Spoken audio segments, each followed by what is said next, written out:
Hello friends, welcome to Arabic Tutor. Now, this is Drishti Bhartia. Let us we talk about the today's current affairs और सामान्य ज्ञान today.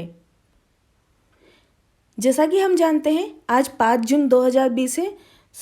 आज के current affairs से related जितने भी इम्पोर्टेंट क्वेश्चंस हैं वो सारे हम डिस्कस करेंगे। यदि फ्रेंड्स आपने अभी तक मेरा चैनल सब्सक्राइब नहीं किया हो तो please friends subscribe my channel and like this video and share.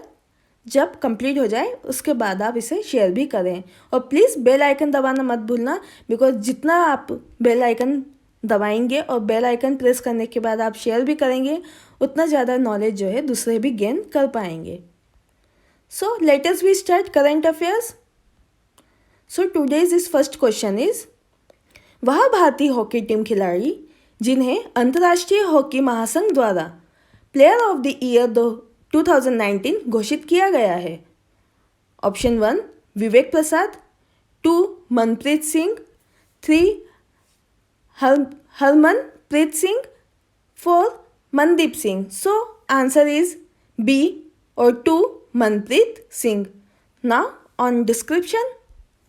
जैसा कि हम जानते हैं हाल ही में 13 फरवरी 2020 की बात है जब अंतर्राष्ट्रीय हॉकी महासंघ ने भारतीय हॉकी कप्तान श्रीमान मनप्रीत सिंह जी को प्लेयर ऑफ द ईयर 2019 घोषित किया।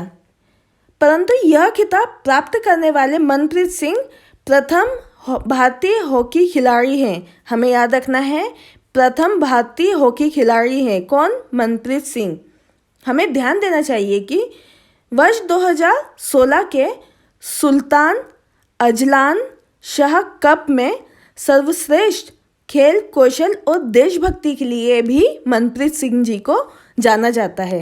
ये भी इम्पोर्टेंट है। दोनों अवार्ड हमें याद रखना है, प्लेयर ऑफ द ईयर 2019 और Sultan Azlan Shah cup. Next question number 2, अलग अलग मंत्रालय की अनुदान मांगों को एक साथ रख पारित करने की व्यवस्था कहलाती है।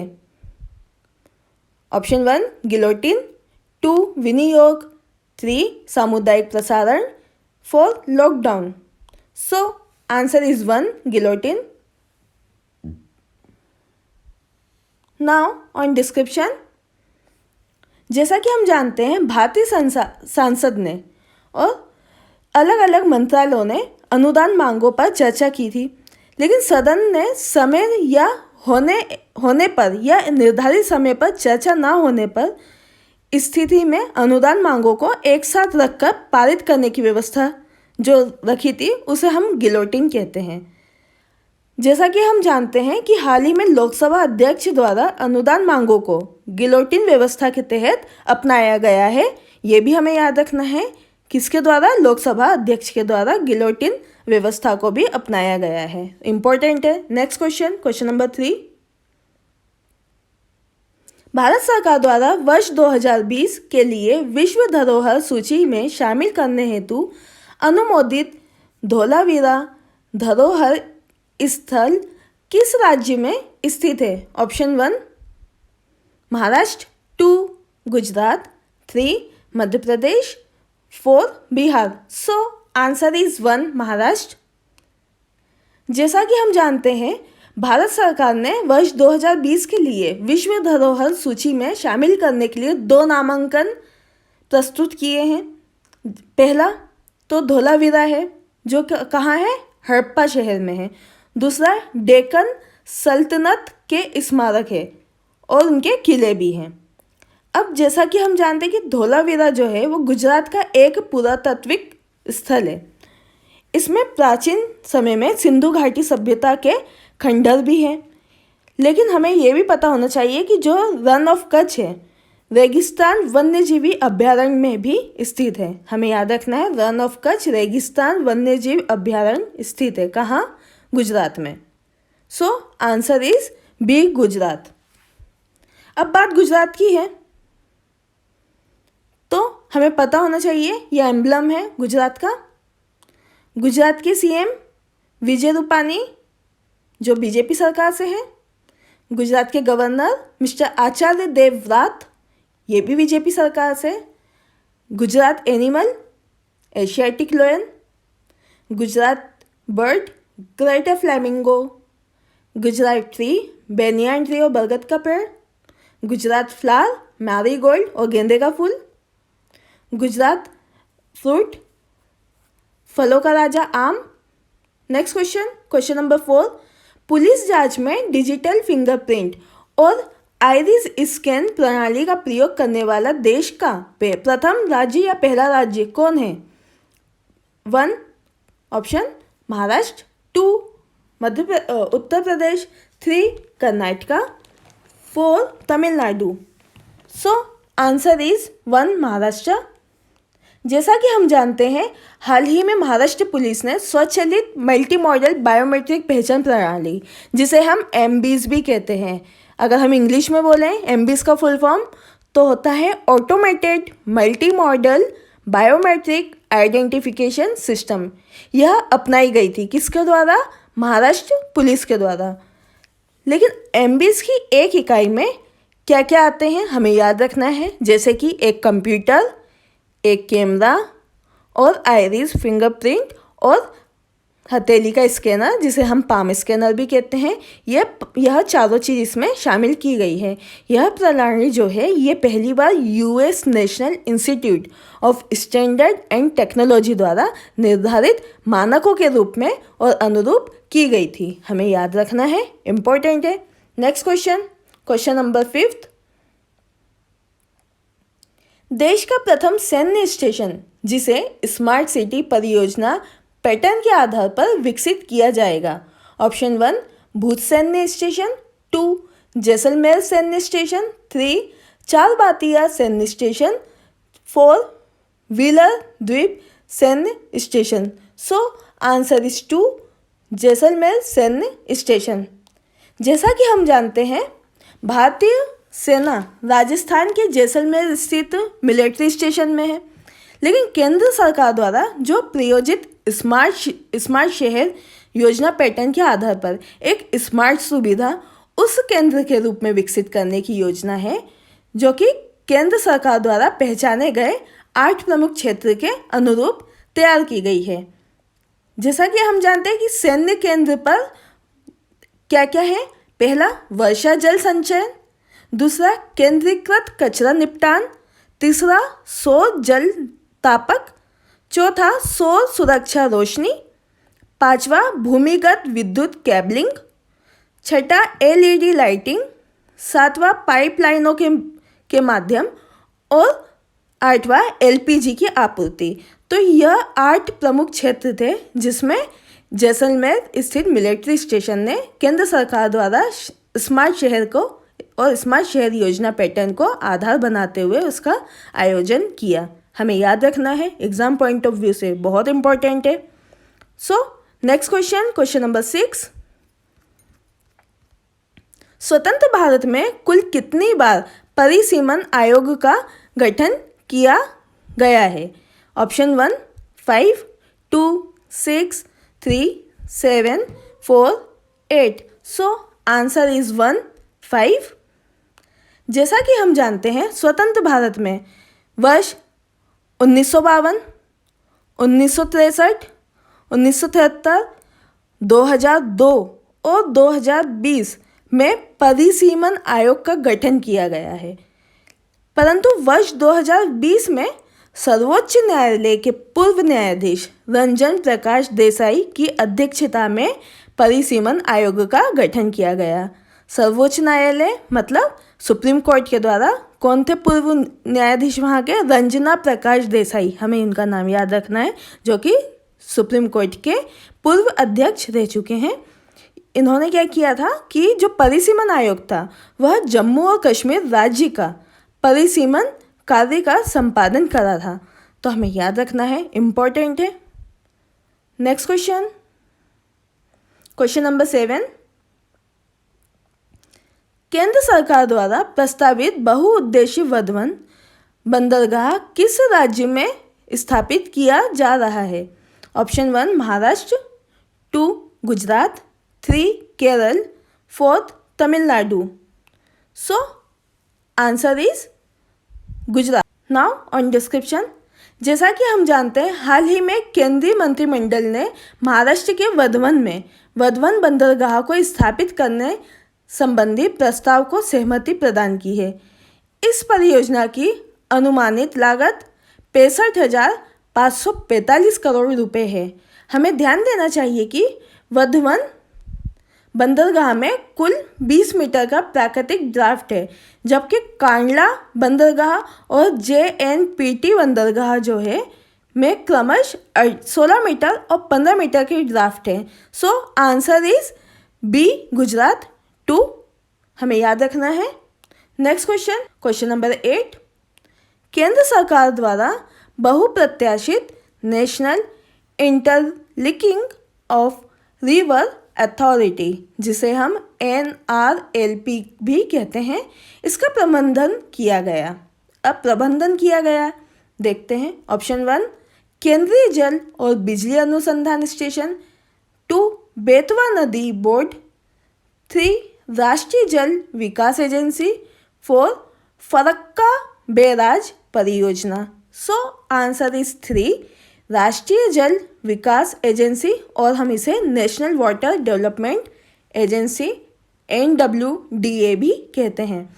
नाउ ऑन डिस्क्रिप्शन, जैसा कि हम जानते हैं, केंद्र सरकार द्वारा नदियों को आपस में जोड़ने संबंधी एक परियोजना बनाई गई जिसका नाम NRLP है, national interlinking of river authority.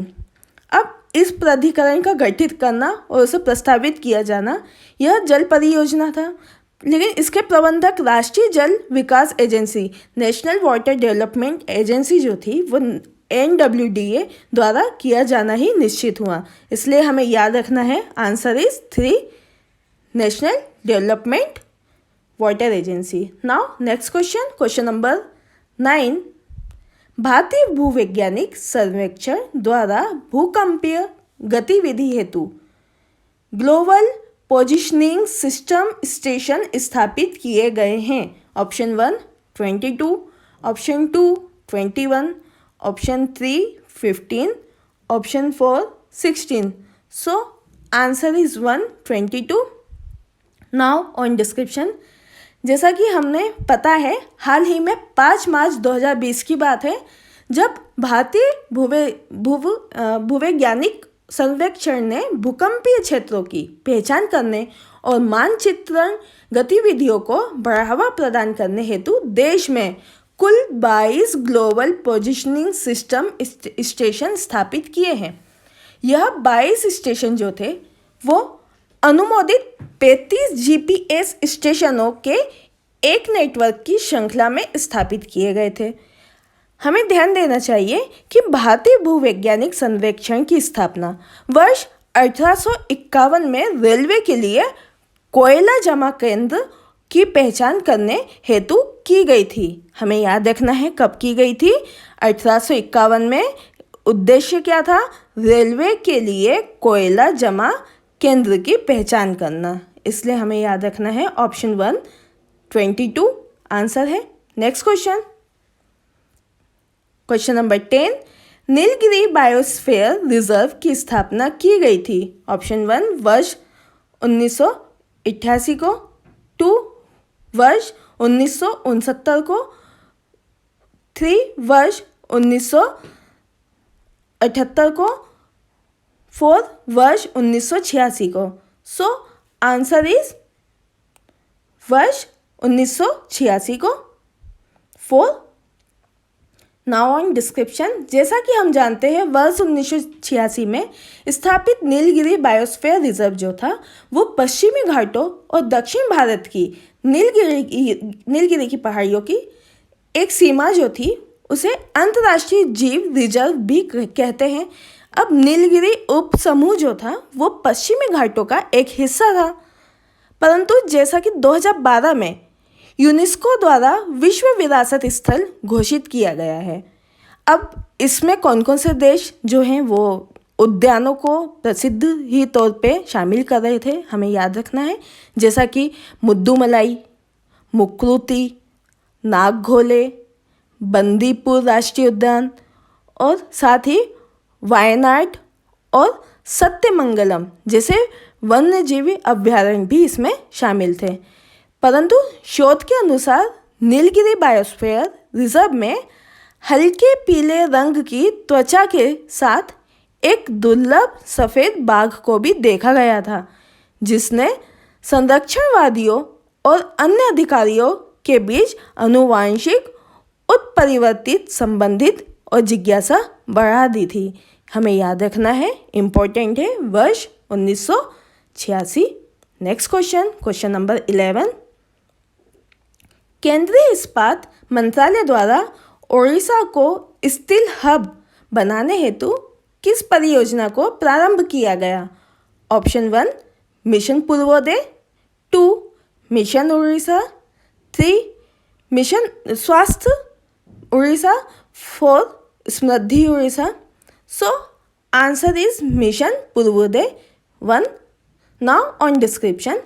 जैसा कि हम जानते हैं, हाल ही में 28 फरवरी 2020 की बात है, जब केंद्रीय इस्पात मंत्रालय ने उड़ीसा के कलिंग नगर को स्टील हब बनाने हेतु मिशन पूर्वोदय परियोजना को प्रारंभ किया। इस परियोजना का संचालन जापान के तकनीकी सहयोग से किया गया था।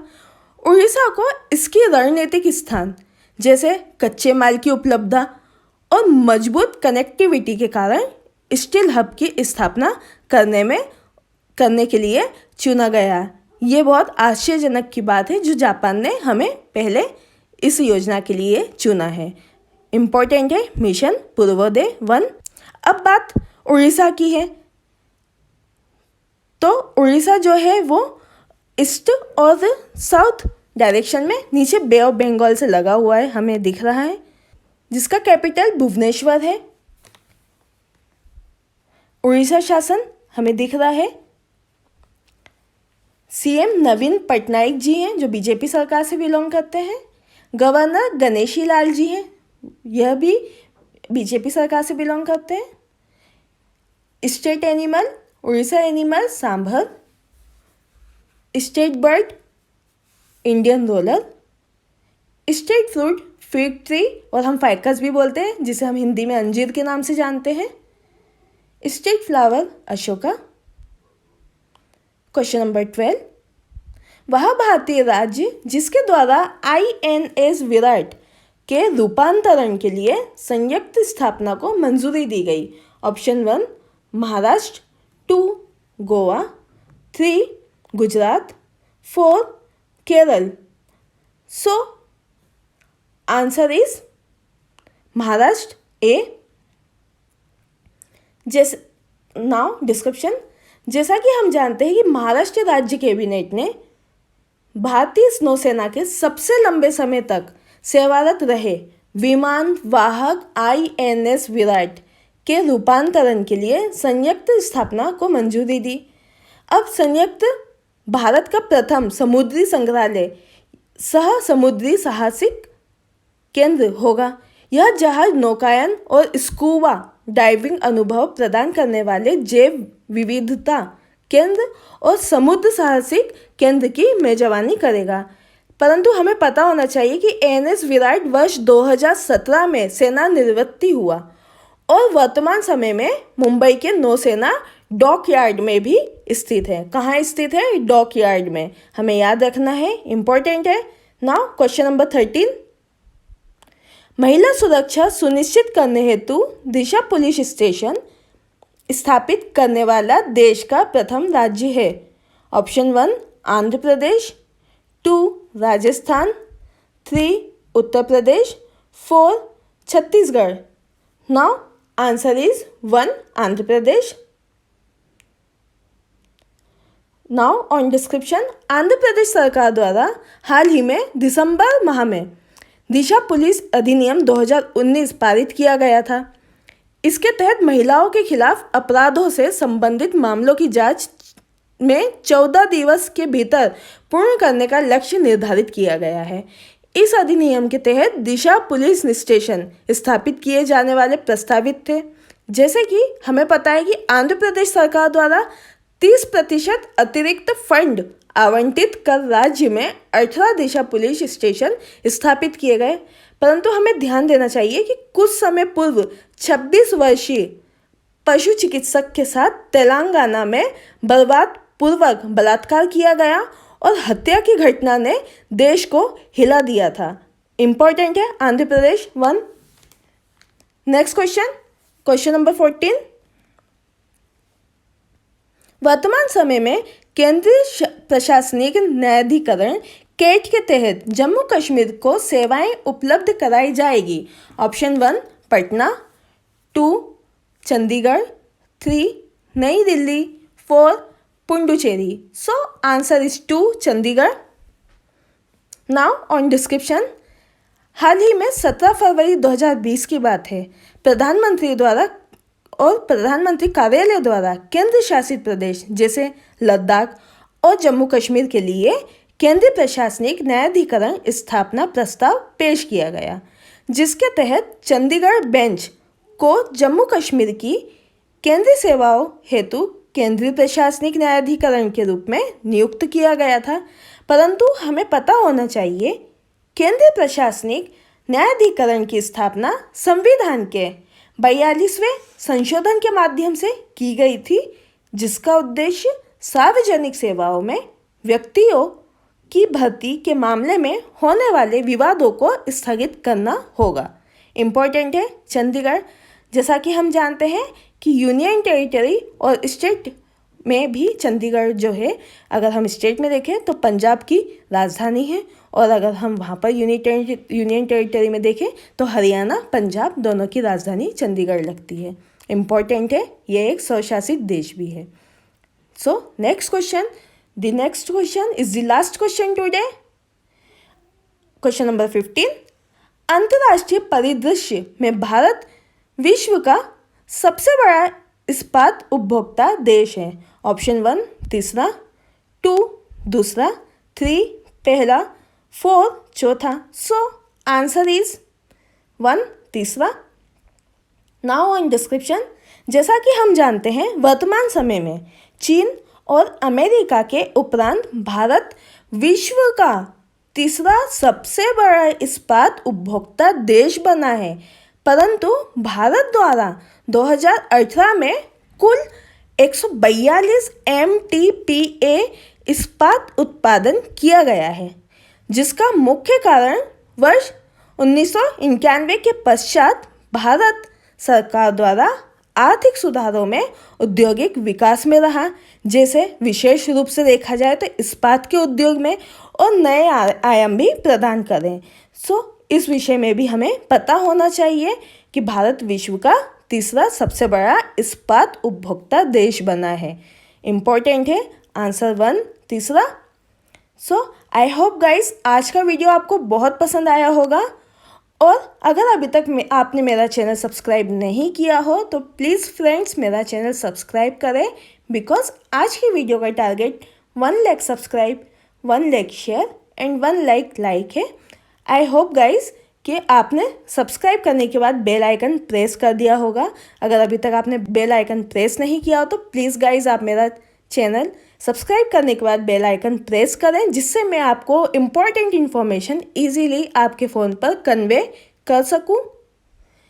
अगर आपको आज की वीडियो से रिलेटेड किसी भी टॉपिक में डाउट है, या किसी अदर सब्जेक्ट में, या HSC, CGL, UPSC, MPPSC जैसे किसी भी टॉपिक और किसी भी सब्जेक्ट में आपको डाउट होता है, तो आप मेरा व्हाट्सअप ग्रुप ज्वाइन कर सकते हैं। My WhatsApp group number is 9424570979।